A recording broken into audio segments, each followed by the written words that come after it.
were filming for Sunday. And I just started preaching my message with a bad attitude. I was preaching my message with a bad attitude. Think about that. And I was a little annoyed because our video team, I wanted to do it on our property, and they wanted me to do it across the street because the bushes looked better. The bushes. So we move all of our equipment, all of our everything. We moved everything across the street, and I start preaching my message to this camera. And I get down to the very end, and I haven't done a lot of video services, so I'm like, how do I do the invitation? How do you do the invitation on a video service, right? And I said, if you're out there, I'm like, is there anyone out there? If you're out there and you're listening to this and you'd like to come to Jesus, I just want you to let us know. And I'm like, how do you let us know? I'm like, do I give them a number? I was just kind of like, I was grasping because I hadn't really thought through it like I should. And what I didn't know was as I was preaching to that camera and our whole video crew, behind those bushes that they liked, behind those bushes was a man who was homeless.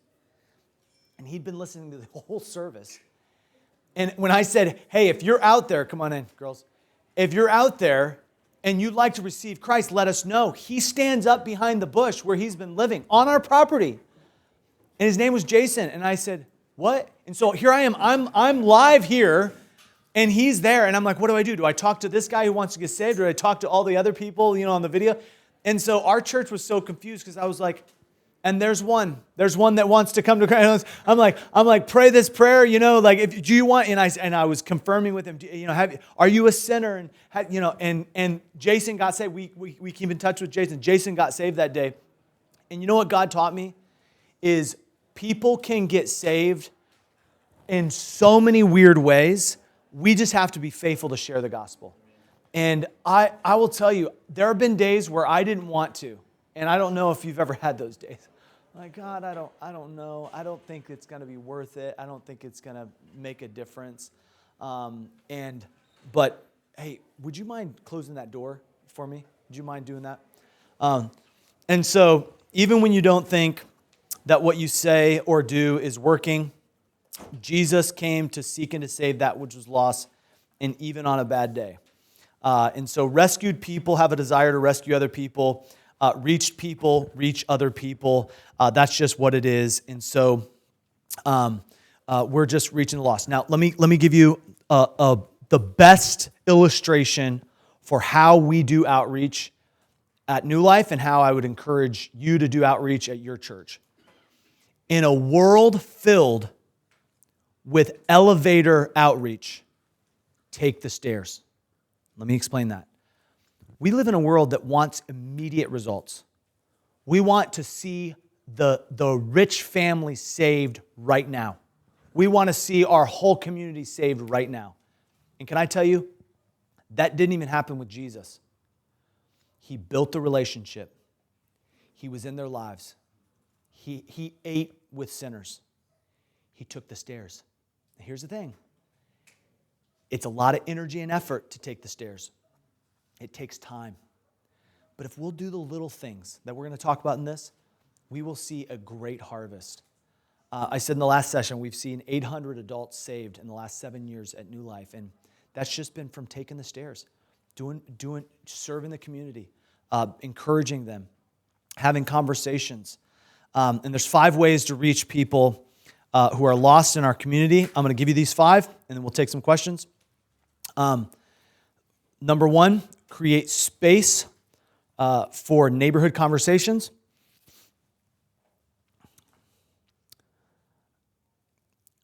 Plan events for the purpose of evangelism. Partner with the city, and we'll go through all these, so don't worry. You don't have to get all the blanks right now. Partner with your city, invest in public school ministry, and offer prayer and counseling in the community. Number 1, create space for neighborhood conversations. Jesus said that if you give a cup of cold water in His name, you will not lose the reward. We take that literally. We just believe that we're there not just to force with a megaphone our message, but to soften the soil before we plant the seed. We want to soften the soil before we plant the seed. And so reasons why neighborhood conversations are so valuable. Number one, a shared location provides a common connection. So, hey, we're here, you're here. We live here, we work here, you work here, you live here. So there's a common connection. A rapport builds trust and ultimately a relationship, a desire not just to receive, but also to give. We share concern. So, hey, here's a need in our community. We're meeting the need, and we're part of the solution, not just complaining about the problem. So, letter A, I would encourage you to serve in parks and outside community centers. This has been really effective for us. Give out waters in the summer. We serve hot chocolate, but serve tea, coffee in the winter. By the way, we don't ask people to pay for that. I'll go outside in our neighborhood Walmart. You can go to Kmart, wherever your stores are. We'll talk to the manager. We'll say, hey, on 3 days this month, can we set up a table and can we give out, cookies and coffee and, can we do that? And we'll have some brochures there, but it's just a service to those that are coming to the store. Like they're getting free refreshments out front, and we've led a lot of people to Christ. Offer crafts and puzzles. Our city's always looking for people to provide activities for parents, and so we'll do that in the parks. Serve a meal for a specific neighborhood. We call these neighborhood barbecues at New Life. We had a guy recently who came to one of these neighborhood barbecues, and his wife had just passed away. And he looked so burdened, and we just loved on him. And he was sad, he was hurting, grieving. But he came to the church, he got saved, got baptized. He's an usher in our church. And it's just someone who wanted community during a lonely time. And we met him at a neighborhood barbecue. So most people need to feel like they trust a Christian before they will listen to them. We must connect before we can win people to Christ. There has to be a connection. Here's what we do for our neighborhood barbecues. We print invitations and we canvass or mail to the whole area that we're doing the barbecue. Obviously, if there's an HOA, we get permission, so it's like a housing association. We have games, we have Christian music, we have books that talk about the gospel that we give away to everyone. We train our hosts to get names and numbers. Here's how I get names and numbers. Again, this is intensely practical. So you guys came to this. I'm just gonna give you my playbook. I think we talked about this at the place. I always say I don't ever ask for someone's number. I always give mine. So I'll say, hey, can I give you my number? Josh, let me give you my number. He says, oh, okay. Do you mind if I text it to you? Now, when they say yes, that's consent for me to get theirs. So I'll say, I'll just type it in here. I'll text you. Can I text you? Can I message you? Whatever. It's the greatest way to get a number, and you're not tricking them. There have been some people who say, no, that's okay. I'm okay. Okay, no worries. But if you say, can I give you? Now you're not like, can I get your number? It feels a little different. Can I give you mine? And then I open my phone up and I'll say, I'll just text you my info. I'll text you mine. So I'm giving you my number, but I'm also receiving yours. We don't spam people. We don't send out mass texts every day. We're appropriate with that, but that's an important part for follow-up. Because you might meet someone at a barbecue and you know they're not saved and they're interested and you want to follow up with them. I say, hey, I met you at the barbecue. I'm praying for you. I'm praying for, and by the way, I might say, hey, we have an event at church. Would you want to come with me? I'll save you a seat.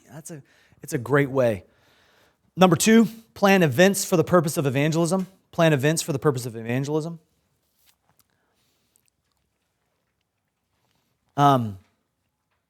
It gives the church a way to invite friends and a goal to work together to accomplish. We have events probably once a month. There's an event that someone can invite someone to. So it's a friend day, or it's a next month. We already had an event. We had a kids event, a large kids event that we invited everyone to. But in August, it's a back to school Sunday, and we'll have bounce houses and food trucks, and we're gonna have all the kids from our community. We're gonna encourage all the parents to bring all their kids to church. They're gonna sing, so all the kids are gonna sing in church. That brings everyone, and then we're gonna pray over the kids for the school year. So we're gonna say, hey, school year starting. Parents, you need prayer, but the kids need prayer too. We're going to pray for our kids to have a good school year. We will see neighbors who don't even come to our church come so their kids can sing and so their kids get prayed over for the next school year. It's just, God uses it. So that's Back to School Sunday. So we have an event every single month that we invite people to, and it gives our church family a reason to rally. It creates interest in those who have never attended otherwise. There'll be people who will come to our church because one of the food trucks posted on Instagram that they were going to be there. You like Thai food and you're going to come to our church? Great. You know what I mean? Like, that's awesome. Okay, well, whatever hook I can place in the water, I will. I will do anything I can to reach someone far from God. And so that's worked for us. Host events at the church. This is what I'm talking about. Show appreciation. We have a medical appreciation day. We have a lot of medical staff in our church. Our church is right by a hospital, a major hospital in our area. We have a teacher appreciation day. We have a first responder appreciation day. So we're showing a lot of appreciation, but it's bringing people in. Events for men. We have a men's event. Pastor Mansour spoke at our men's event. We had people saved. We have members in our church today because he came in May and spoke at our men's event. It works. And we had games, and we had breakfast for dinner. How easy is that? We just had breakfast for dinner. We had bacon and eggs. We went through 300 eggs. We had all our guys ate I couldn't believe it, 300 eggs. But it was a great event. Ladies events are kids events, teens events. You guys know that. So events for the entire community. We do a pumpkin patch that's huge in our community. A fall fest. A business leader training. There's lots of events you can do, but they're for the entire community, and there's something you're doing to serve the community. Attend events in the community. We have holiday parades. We have lots of different events in our community. Our Chamber of Commerce events I prayed at just recently, and we've had people visit from that. Sporting events, races. We go, and a lot of times we don't even set up a table. We go to the event and we'll pass out water. Or we'll go to the event and we'll invite people to an event at the event, or we'll just stand there and hand out gospel tracts. The World Cup is coming to Los Angeles next year. No, 2026. The Olympics is coming in 2028. We're already preparing for that, and getting teams and other churches, and we've got a website. I mean, you know what I mean? Like, we want to leverage events. We want these events to bring people to Jesus. And so, number 3, I have no idea what time I'm supposed to end, so I'm just going to keep going. Number 3 is lunch at 12:30. Do you guys know? Oh, it's 1 o'clock. We're great. We're great. Partner with the city and other organizations. Partner with the city and other organizations. The disciples, they left their nets and they followed Jesus. I think it's really important for us to understand that the cities where we serve, those men were working in Capernaum. I think it's important that God is going to use lots of different things to draw lots of different people, like a net draws people to Jesus. I love the word draw because it's both used for the net, but also for the gospel. When Jesus said, "If I be lifted up, I will draw all men unto me." It's that same word used for the net, to drag, to pull, to bring someone there. And we've found in our city that people who seem like they don't want to work with churches are actually just afraid of the partnership. And so what we've done is we've gone into our city and we've said, "Hey, listen, we're not trying. We don't want to make you uncomfortable, but we're here to solve a problem. What are the problems you want us to solve?" And we've developed a partnership. And so make a list of those who are unsure if they have a relationship with Jesus. So people who are far from Christ, who are unsaved in our community, look for opportunities. So what I did was I made a list of all of our city councilmen and women, all of our city staff, so our city planners, our city manager staff, and we have a list of all those people, and we have whether or not they're Christians right there. And we have a list, and we pray over it. We say, this person that we're working with, Natty is one of them, and she's a Christian, but she's given us a list of people on her staff who's not. And we have our city manager, who's the most powerful person in our city. She's praying about coming to New Life. Well, she's not a Christian, but her kids are asking questions. They're teenagers, and they're asking questions. And she visited a church in our city who has very long services, like 4-hour services, Pentecostal church, real long. And she's like, my kids will never go back to church because it was so long. And I'm like, well, ours isn't that long. She's like, I know, but it was just kind of a bad experience. So we're praying for, make a list of those who aren't saved and do it. And by the way, I have to have someone else manage that. I'm not a list guy. I'm a visionary. I'm not a detailed man. And so I have people who are on our team who make those lists, and we go over them once a week. So every Wednesday at 1 p.m., we sit down, we look over the list. What are we doing with the people in our city? What are we doing with our neighbors? What are we doing with the business leaders? What do we do? Here are all the people that we're praying, and we call it our outreach prayer list, and it's just we go over it.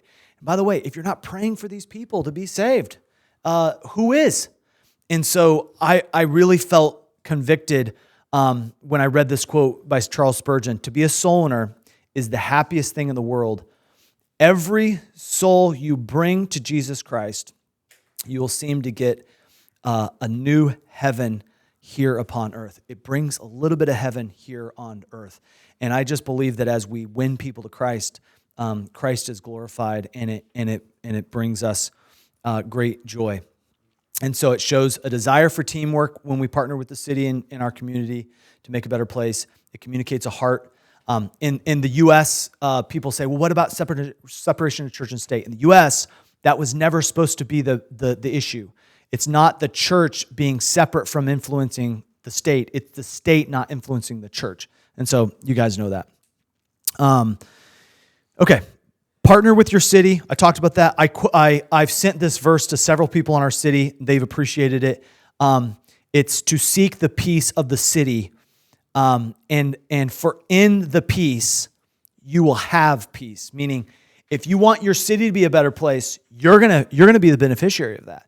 And so seek the peace in the city and pray for it. We're praying for your city.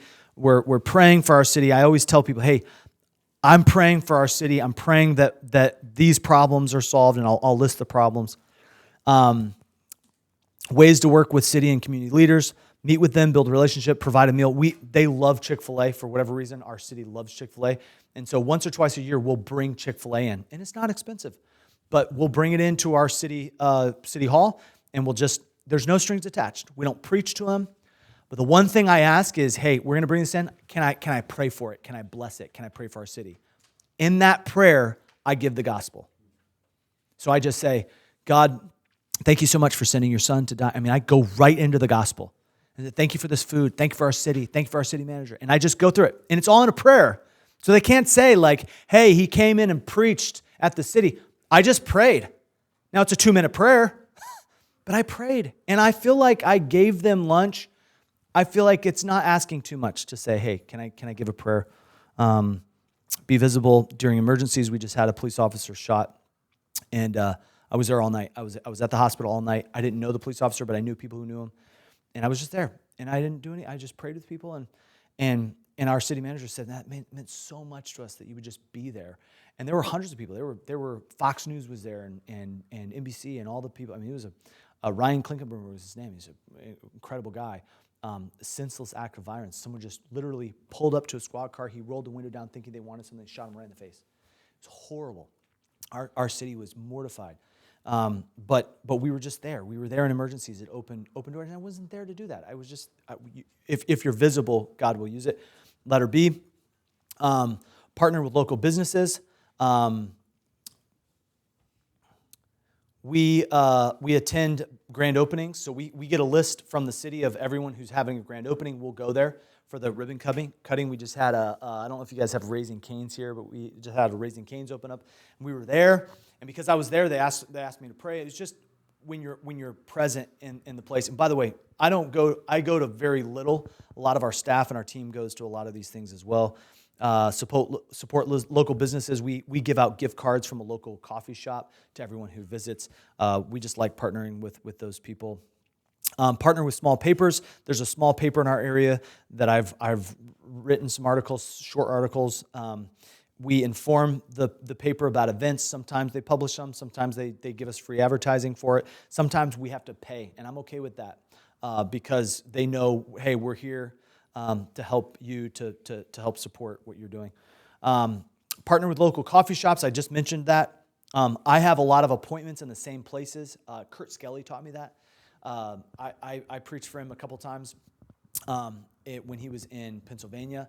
At the Powerhouse Conference or something like that. But anyway, he would go into the same, you know this, he would go into the same place and they would know his name. They would be like, hey, Kurt, And it's like, wow, okay. He goes to the same places, he develops a relationship, and the Lord's used that in a powerful way. Tip well, remember names. Ask the manager for permission to distribute coupons. They will always say yes.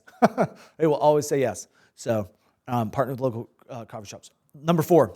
I'm going through this fast because I want to get to questions. Invest in public school ministry in order to reach families. Now, I recognize I have no idea what the laws are out here. But even if you can't get into the schools, like we have Bible clubs in our schools, okay? And mainly it's because the Supreme Court just overturned what was called the Lemon Law that banned like the prayer and Bible and Ten Commandments. You can have the Ten Commandments in public schools now, which is crazy. But one of the things that I would tell you is your generation, Gen Z, Gen Alpha, which is my son Chandler, who's 11, really 11 and below is Gen Alpha. They're hungry for the truth. They want the truth. They know they're being lied to. They know that Google can't give them all the answers. They're hungry for the truth. And so we've found that public school ministry has been very fruitful. Families are looking for answers to life's problems.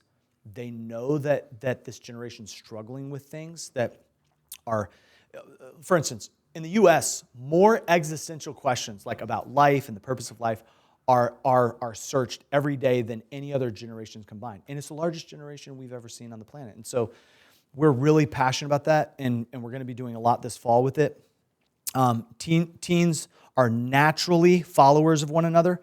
So this generation, as they follow Jesus, man, others will follow. Schools are teaching their own doctrine and agenda. We found that. We started in a public school, so I would always tease the woke teachers who are just teaching their LGBTQ, woke agenda. I would say, hey, you have your doctrine, I have mine. You teach your set of beliefs, I'm teaching mine. And why shouldn't we? I mean, this is America. I'm thankful that people have the freedom to speak what they believe is true. I'm thankful that there's a freedom of speech in America, but I should have the freedom to be able to teach kids the Bible. I should have the freedom to be able to teach them the other side. And we've done that. And so if the church does not influence the schools or our generation, other groups will step in. Here's what we've done to support Christians, or to support public schools. So these are non-Christian schools. We serve a meal we support sports teams. That's letter A. Support sports teams. We do soccer. You would call it footy, I think. I don't know. Football. Oh, you call it soccer? Soccer. Football for us is like American football with pads and armor. Not rugby, but football, basketball, soccer, baseball, volleyball, track. Those are some of the sports that we've interacted with in our public schools. We serve a meal before practice or a game. We have helped them do fundraisers. We go to their events and cheer them on. We've just been able to connect. And by the way, you don't have to have a Bible club in a school to do that. It's just been helpful. And by the way, there's a lot of people in our church who aren't serving in a weekly basis at our church who are serving in these ministries because they have friends and family on these teams, and getting them involved. We've gotten people involved who aren't saved yet. And that blows my mind. I mean, there are people who are just starting to come to our church who are helping us organize fundraisers just because they know people at that public school. Well, how cool is that? And so, letter B, help the staff. We started in a public school, so we cleaned the school during every break. We would power wash, and we would clean windows, and we would just help the school. We would bring supplies for school. So we're going to attend a backpack drive for our school district, Palmdale School District, and we'll We'll give out backpacks to families who need school supplies. With inflation, that's been a big deal. Offer support to families in need. Whenever there's a family who has their children taken away by CPS, we get a call. We have some, CPS is Child Protective Services. And so we help families who are basically, they have kids that come to school hungry. We help them with that. So there's lots of ways that you can help support the staff who are recognizing needs. Then we do Bible clubs. And these Bible clubs are not church Bible clubs. These are Bible studies in the school. We also have Bible studies outside college campuses. So they're Bible studies that are outside. So we have a Bible study on the campus at UCLA, and we have a Bible study off campus UCLA. And it's just important for us to be able to provide a moment for the not just the kids in our church who are studying at these schools, but also the students who are that we're trying to reach. Have good food, fun game. Write the time and location on the sidewalks. This has been really helpful, especially for like middle school. We'll take chalk, sidewalk chalk, and we'll write pizza, games, and Bible study and the time and the date on the sidewalk. So when they're going home, they're walking home, they're looking, oh, pizza, games. Oh, I didn't know they had that. It's free advertising, and it's great, and no one's ever said anything. Sidewalks in the U.S. are public. They're public places, so you can do that. So that's been a great way to advertise. And then we incentivize bringing friends to the Bible study. So if you bring a friend, you get a gift card. You bring a friend, you get a candy bar or whatever. And we have this little thing that says each one bring one. So every person, hey, listen, we have 4 people at this Bible study. That's great. We want to have 8 next week. So if each person brings one, we'll go from 4 to 8. You go from 8 to 16. You do the math. It multiplies. And then you split them off and do them in another classroom, have another teacher help with that. Last one, offer prayer and counseling as a community service. Now, we just started doing this, and I want to tell you, I'm really embarrassed that we didn't do it sooner. We have 2 billboards on our property that 4,000 cars a day drive by. We have property that we're building a building on. And for 2 years, we've advertised events. Easter, come to New Life, whatever. Well, our church is 7 minutes from those billboards. So it hasn't translated it. No one's come from those billboards. So we had a team meeting, and the Lord just laid on our heart to put our number on the board and say, how can we pray for you? Text this number. I thought, a few people. Our phone has not stopped. I'm serious. Pray for my dog. Pray for my grandmother. Pray for my family. My son just committed suicide last night. Crazy. Pray for me. I just lost my job. Little things and big things. And they're texting and they're calling, and it's a great ministry. It's a great ministry, and I'm just so it's one of those things I should have done a long time ago, but just praying for our community, and I had no idea how the response that we would get from that. And then offer counseling. There was a young man, I'll end with this. There was a young man who got a tract on his door. He was actually sitting on the side of his house, and he had a bottle filled with pills. He was about to take his life. His name was Ben Esteban. It was actually when Jeremy and Hannah Skelly and Soren Sundaraj and some others were helping start the church. They were college students who were on our ministry team. And so we went out canvassing, put all these things, and the tract said, experience new life. And it said something like, how can we serve you? How can we help you? Or something like a question like that. And he was sitting on the side of his house, and if you've ever been to Palmdale, it's super windy. Antelope Valley's super windy. And he was sitting there, and he was literally about to take his own life, had the means in his hand, and the Lord, in his providence, blew that tract off the front door and around the side of the house and put it right at his feet. And he picked it up, and he said, I think these people can help me. This is my sign. Like this is my sign to not do what I was about to do. He put the pills in the trash can next to him. He walked from his house to the school where we were meeting, And I preached a simple message in that school that day, and he cried the entire time. He cried in the back, and he was just struggling. And when the service finished, I talked to him. I said, Ben, what's going on? I asked his name. What's going on? And he told me. He said, I don't want to live anymore. I'm in so much pain. And I said, let's help. Let's get you some help. So we went over. We talked. I said, before I give you any counsel about what the depression you feel and how you want to take your own life, I said, let me tell you about Jesus. And I led him to Christ. From that moment on, we started encouraging people with depression and with anxiety and with panic attacks to tell their friends and family that we would love to talk to them. Now, we're not offering professional counseling. We're not saying we're doctors. If you want a person to talk to, call us. We've spread that word. From that moment on, I realized this is a ministry. And I do probably 30, 40 appointments a week. And I have my master's in counseling, but we've trained a team of people who counsel all the time. And I just think in our society, it's needful. And so there are people like Ben out there who are hopeless.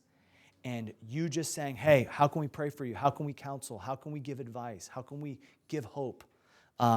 It really, really helps. We are fishers of men. We are calling people to Jesus. So begin praying for who you can talk to, even by text or email, to encourage to place their faith in Jesus. Reaching people must be our priority. Serving people must be our passion. And so there's a lot more that I could say about that, but I don't want to go too much further because I want to make sure we have time for questions.